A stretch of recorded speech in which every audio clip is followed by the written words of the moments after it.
A vida é muito É o maior. contínuo da vida. Tanto é que muitas pessoas falam que eu não senti uma porta se abrindo e eu entrando. Não teve diferença nenhuma. Algumas pessoas falam, lá poderia ser a vida e aqui o sonho. Uhum. Isso é muito interessante, né? Você, como psiquiatra, assim, é muito interessante você ler o livro do George Rich, que era um psiquiatra que ficou anos sem contar isso para ninguém. Sabe o que fez com que ele contasse? Porque ele teve experiência aos 19 anos, ele ia para a Segunda Grande Guerra, e foi em 1943 que ele teve essa experiência. Ele não contava para ninguém. Aí ele tinha um paciente dele, como ele psiquiatra, mas esse paciente liga para ele e fala, olha, eu acabei de descobrir que eu estou com câncer no pulmão com 2 meses de vida. Aí ele pensou, o que eu vou falar para esse cara? Aproveite os 2 meses.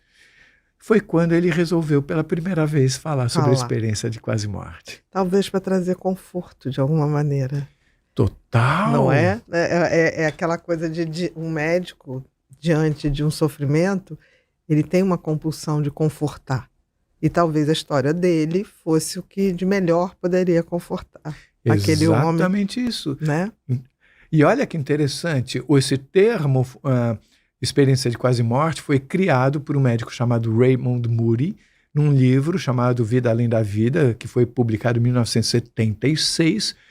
E esse médico, recém-formado, assistiu uma palestra do George Rich.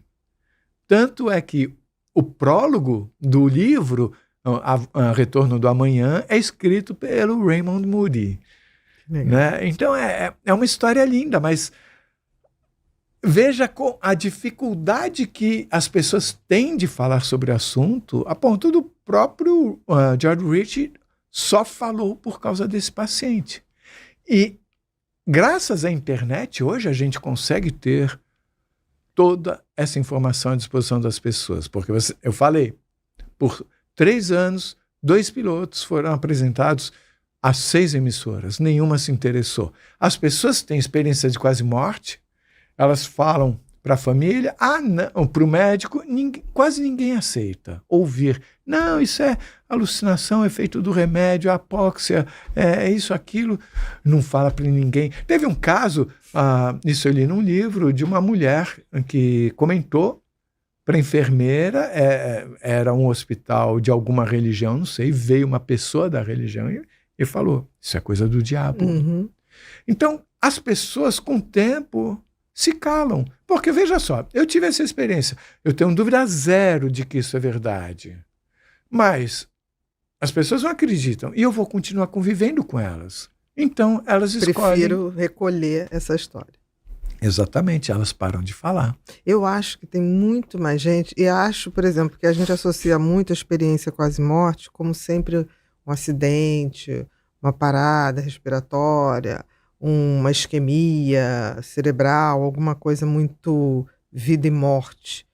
Mas eu acho possível ter isso não tendo nada disso. Com certeza. Tem uma médica canadense chamada Yvonne Kaysen. Ela também está presente no canal, mas, na verdade, a experiência dela eu retirei do livro dela, que é Outras Margens. Outras Margens. Não, margens mais distantes seria Farther Shores. Uhum. E ela era recém-formada em medicina. Ela estava num avião pequeno no Canadá, levando um paciente para um lugar. O avião teve que fazer um pouso forçado num lago congelado. Então ela estava... a paciente acabou falecendo, Uhum. e ela escutava uma voz, porque a placa afundando sob o peso do avião, era um lago, mas era um rio, assim, tinha uma velocidade ali, ela precisava chegar na margem segura, mas ela falou, como é que eu vou chegar lá? E uma voz falava para ela,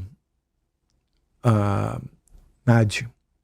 E ela pensando, eu vou morrer, minha roupa vai encharcar, eu vou afundar. nade.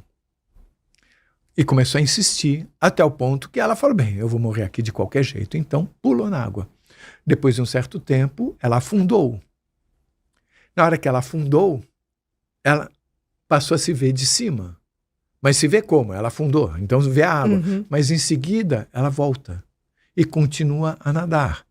Mas ela continua a se ver lá de cima. Mesmo nadando. Mesmo nadando. E passa a ter dupla visão. Ela tem a visão de cima e a visão dos olhos, simultaneamente. Ela chega na margem, dando um pulo no tempo, ela é resgatada. Aí chega não sei se era um hospital, um centro médico, alguma coisa muito pequena, de uma vila muito pequena, tinham 2 enfermeiras que recolhem e tentam fazer com que ela volte. E ela vendo tudo de fora. E tranquila, ela não está interessada em voltar, está achando só interessante, ela não tem nenhuma... É uma espectadora. Espectadora, sem nenhum apego àquele corpo. Aí, de repente, ela vendo o desespero, das enfermeiras, mas sem se abalar com isso, de repente, ela assiste, ela testemunha o corpo dela lá falar com as enfermeiras, sem ser ela que está falando. E aquele corpo fala, como seria bom um banho quente agora. Nesse momento, as 2 enfermeiras ficam felizes porque pensaram, ela voltou. E, em seguida, ela está inconsciente novamente. E as enfermeiras ficam sem saber o que falar. E ela, fora do corpo, olhando aquilo, fala, também quem falou por mim? Quem falou por mim? E, nesse instante, uma das enfermeiras tem a ideia, elas tinham uma espécie de banheira que elas poderiam colocar uma água morna e colocar lá, o corpo dela lá. E assim fizeram. E na hora que fizeram isso, ela se sentiu sugada pelo corpo. Para voltar. Então, veja só. 2 mistérios. Quem falou por ela? E como assim ela via de cima e pelo olhar do corpo, simultaneamente. Então, isso mostra como esse universo de informações é profundo. E de infinitas possibilidades. Não só profundo, mas com possibilidades que